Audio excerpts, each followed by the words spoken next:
켜주고 있어? 그러면 진짜 와, 내가 유튜브 하면서 민PD님 여러 가지 많이 예상을 했는데 내가 네거티브한 그 댓글 같은 게 달리고 그런데 가지고 실망하거나 절대 그러지 않습니다. 이런 부정적인 댓글도 우리 채널을 발전시키고 활성화시키는데 굉장히 도움이 많이 될 거라는 것을 제가 확실하게 알고 있어요. 그래서 댓글 달아주시는 것도 되게 감사하고 하는데 어느 한 분이 집중적으로 댓글 달아주셔가지고 이건 이거다 저건 저거다 이렇게 말씀해 주시는데 그런 것들을 제가 다 모르지 않습니다. 어떤 포인트로 말씀하시는지를 모르진 않지만 근데 이런 게 있어요. 이게 골프에서 절대로 안 되는 게 내가 가지고 있는 스윙의 지식과 논리를 가지고 다른 사람이 하는 거를 분석하거나 판단하려고 하면 안 됩니다. 뭐 분석까지는 괜찮아요. 판단하는 건 좀 안 돼요. 왜 그러면은 어떤 에피소드가 있는데 옛날에 2000년도 초반에 타이거 우즈가 How I Play Game이라고 하는 그런 책을 냈어. 그때 그 당시에 이제 그 타이거 우즈라는 사람이 우리 골프 스쿨에 있었기 때문에 그 사람이 어떤 스윙을 하고 있는지는 우리는 정확하게 알고 있었거든. 근데 그 아웃사이드에 있는 사람들, 우리 스쿨에 있는 사람들이 아닌 사람들은 타이거가 어떻게 왜 그렇게 하는지 몰랐어. 굉장히 막 여러 말들이 많았거든. 뭐 행크가 타이거를 망치고 있다. 뭐 백스윙 탑에서 뭐 너무 레이드오프 된다. 뭐 저렇게 해가지고 되겠냐. 거리를 잃는다. 뭐 여러 가지 말들이 많았었거든. 근데 우리가 보기에는 그분들이 우리가 뭘 왜 어떻게 하는지를 모르는 상태에서 말하는 거야.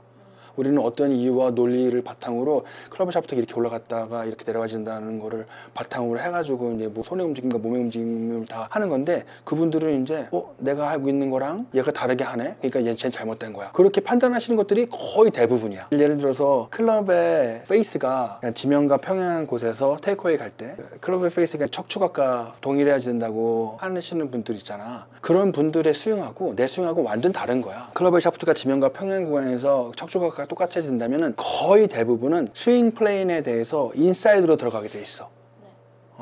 그 제이슨이란 분이 1등부터 10등까지의 스윙을 올려주셨는데 그분들 중에서 테이크어웨이 때 클럽의 페이스의 각도가 척추각과 다 똑같다고 오픈되어 있는 사람들은 없다고 그렇게 말씀하시는데 맞지. 그분들은 그게 맞다고 생각하니 그렇게 하시는 거야. 근데 내 스윙을 하기 위해서는 그렇게 되면 안 돼. 내가 하나 찾아놨어. 보여줄게. 민PD한테 먼저 보여주고를 해가지고 해보라고. 여기 보면은 이게 지금 타이거 우즈가 클럽의 페이스가 내가 말했던 클럽의 샤프트가 지면과 평행한 구간에서 클럽의 페이스에 정확하게 하늘을 바라보는 90도가 돼 있거든. 그래야지만 테이크어웨이하고 백스윙하고의 연결 부분이 자연스럽게 되어 있을 수밖에 없는 거야. 근데 요거를 이제 보내주고 그리고 이제 연결 스윙도 보내줄게. 근데 너무 빨라가지고 일반인의 눈으로는 볼 수가 없어. 그 부분에서 클럽의 페이스가 닫혀 있는지 아니면은 열려 있는지 볼 수가 없거든. 근데 우리는 열라고 가르쳐. 열어야지만 테이크어웨이하고 백스윙하고 부분이 자연스러워지니까는 클럽의 샤프트 끊김도 없고 그렇게 가르치는 거야. 그래서 내가 하는 게 다른 사람들이 갖고 있는 스윙 철학에 비하면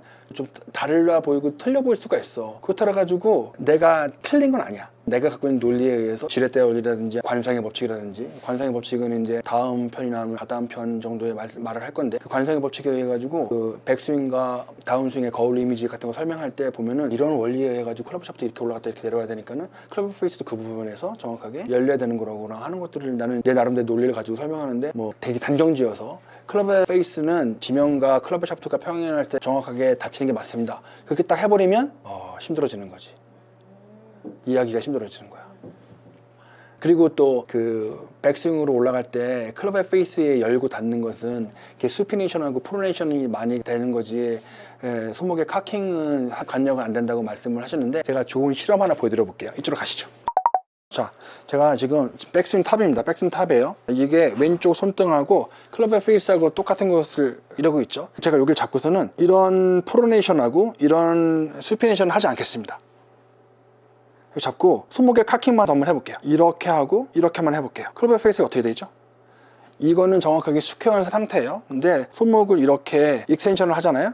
그러면은 클럽의 백이 보이죠. 이건 열리는 겁니다. 다시 잡고서는 이렇게 하잖아요. 손등이 보이죠. 이거는 우리가 플렉션을 한 거예요. 클럽의 페이스가 보이죠. 이건 닫히는 거예요. 그래서 손목의 카킹이 클럽의 페이스에 열고 닫는 거에 아무런 상관이 없다고 하는 거는 제 관점에서 보기엔 조금 이해하기 어려워요. 물론 프로네이션하고 수페네이션이 손목의 카킹하고 어우러져서 클럽의 페이스 모양을 만드는 건 사실입니다. 하지만 요 손목의 카킹이 전혀 클럽의 페이스의 모양을 변화시키는데 영향을 주지 않는다는 거는 저로서는 되게 동의하기 어렵습니다. 그래서 관심 많이 가져주시고 그런 거 제 채널에 굉장히 도움이 되고 발전하는 데 도움이 되고 이제 활성화시키는 데도 많이 도움이 되겠지만 그냥 이 사람은 이런 스윙을 이렇게 가르치는데 이러한 논리적인 근거를 바탕으로 해가지고 이렇게 가르치니까는 이렇게 해볼 수도 있겠구나, 이렇게 한 것에 대한 증거가 옛날에 2002년도부터 시작해서 2009년도까지 그 타이거 우즈의 그 스윙이로구나. 그 전에 이제 마크 오미라라고 하는 사람이 있었었는데 그 사람이 86년인가 84년도인가 그때 그 마스터즈 우승자예요. 이제 마크 오미라라는 사람이 타이거를 행크한테 소개해가지고 서로 이제 제자의 연을 맺게 한 되게 중요한 역할을 하는 사람인데, 그 사람도 우리 스윙을 해가지고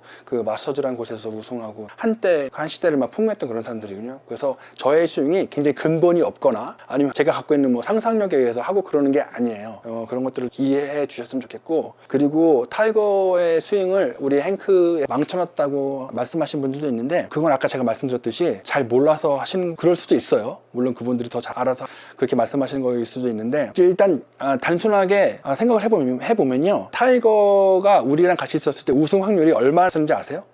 33.4%였습니다. 그게 어떤 뜻이냐면요, 내가 첫 번째 토너먼트에 나갔어, 우승 못했어. 두 번째 토너먼트에 나가서 우승 못했어.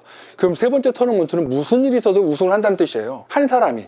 지금 스카리 셰플러가 작년에 되게 잘했거든요. 그것보다 더 잘하는 겁니다. 엄청나게 잘하는 거예요. 그건데 그런 커리어를 1, 2년을 이어온 게 아니에요. 처음 2002년도 겨울부터 시작했으니까 2002년도하고 2003년도는 되게 힘들어했어요. 근데 2004년도부터 좀 더 우리 스윙을 이해하기 시작하더니 2005년도에 마스터즈에서 우승하고 나서부터는 그때부터 쭉 좋은 커리어를 2009년도까지 이어져 나갔거든요. 그리고 타이거 스윙을 우리가 망쳐놨다 그러는데 제가 보기에는 이런 게 있어요. 절대로 스윙 체인지가 안 되는 게 있어요. 쉽게 안 되는 게 있어요. 단정 지으면 안 되니까. 어떤 거냐면 원 플레인 스윙에서 투 플레인 스윙으로 바꾸려면 되게 어렵습니다. 반대로 투 플레인 스윙에서 원 플레인 스윙으로 바꾸는 것도 굉장히 어려워요. 근데 원 플레인 스윙 계열에서는 고치는 건 굉장히 쉽습니다. 또 투 플레인 계열에서 고치는 것도 되게 쉽고요. 근데 부치 아먼도 투 플레인 스윙을 가르쳤어요. 우리 행케닌도 투 플레인 스윙을 가르쳤어요. 거기서 약간의 티어리가 달라가지고 약간의 뭐 그런 그 수정이 있었는데 그 수정하는 게 1년 반, 2년 정도 걸린 거였었죠. 그래서 부치 아먼에서 행케니로 넘어올 때는 그게 큰 스트러글이 없었어요. 근데 행케니하고 결별하고 나서 다음 선생님이 누구냐면 션 폴이라는 사람이었었는데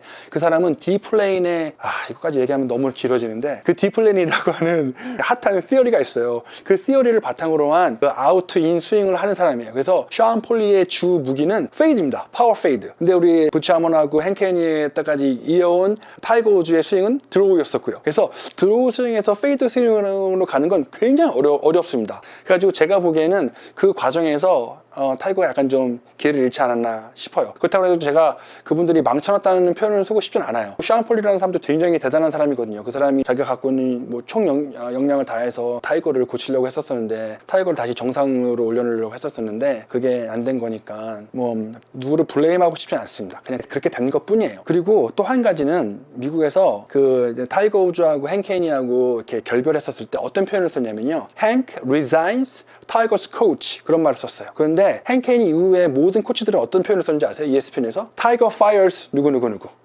파이어 하는 거하고 리자인 한다는 거하고는 완전히 틀린 개념이거든요. 이거는 좀 뒷얘기라서 퍼블릭하게 말하기는 좀 그런데, 타이거가 계약이 끝나고 나서 굉장히 안 좋은 일이 있었잖아요. 오래전 일이라서 잘 모르실 텐데 사회적으로 문란을 일으켜서 이제 그런 일이 있었었는데, 타이거가 내가 다시 사회적으로 컴백하는 거는 골프를 더 잘하는 일이다 싶어갖고 행크랑 다시 재계약을 하려고 했었어요. 근데 행크가 재계약을 안 해줬습니다. 그래가지고 행크가 잘 못해가지고 행크가 자기의 스윙을 망쳐놔가지고 잘라버린 게 아니라 행크 스스로 다른 계획이 있어서 그걸 리자인을 한 거예요.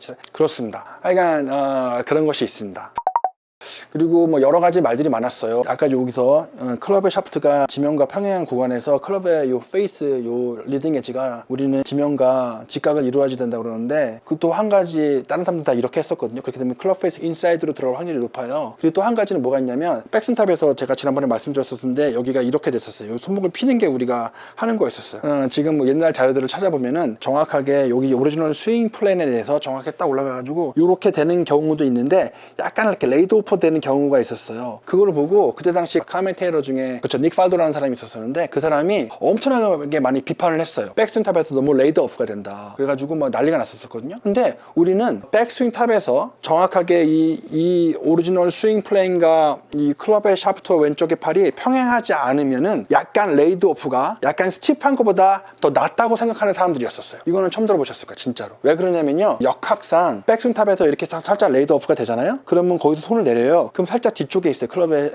헤드가 요 손보다. 그럼 이 상태에서는 인투아웃의 스윙을 할 수가 있습니다. 그런데 백스윙탑에서 이렇게 되잖아요. 이 상태에서 곧바로 내려요. 그럼 클럽의 헤드는 앞쪽에 있어요. 이 상태에서는 할 수 있는 스윙은 이렇게 아웃에서 인으로 나오는 수밖에 없어요. 여기서 아웃에서 인으로 나올 때의 미스테이크하고 인에서 아웃으로 나갔었을 때의 미스테이크가 주는 거는 현저하게 다릅니다. 그래서 우리는 의도적으로 백스윙탑에서 이렇게 왼쪽에 팔과 클럽의 샤프트의 각도가 똑같이 않으려면은 살짝 레이드 오프 해도 괜찮다라고 가르쳤어요. 그걸 그때 당시에 사람들은 몰랐어요. 그래서 백스윙탑에서 클럽의 샤프트가 뭐 약간 좀 뒤로 처진다. 그게 뭐 거리를 줄게 하는 원인이니 어쩌니 여러 가지 말들이 많았거든요. 근데 저희들은 그거 보고 저런 사람들은 그렇게 생각하는구나. 근데 우리는 이러이러한 의도에서 이렇게 한 건데, 그래서 내가 갖고 있는 스윙의 시어리를 가지고 다른 사람의 스윙을 분석하는 건 괜찮은데 그 사람의 스윙을 판단하는 거는 약간 좀 조심해야 됩니다. 그래서 저도 되게 조심하려고 해요.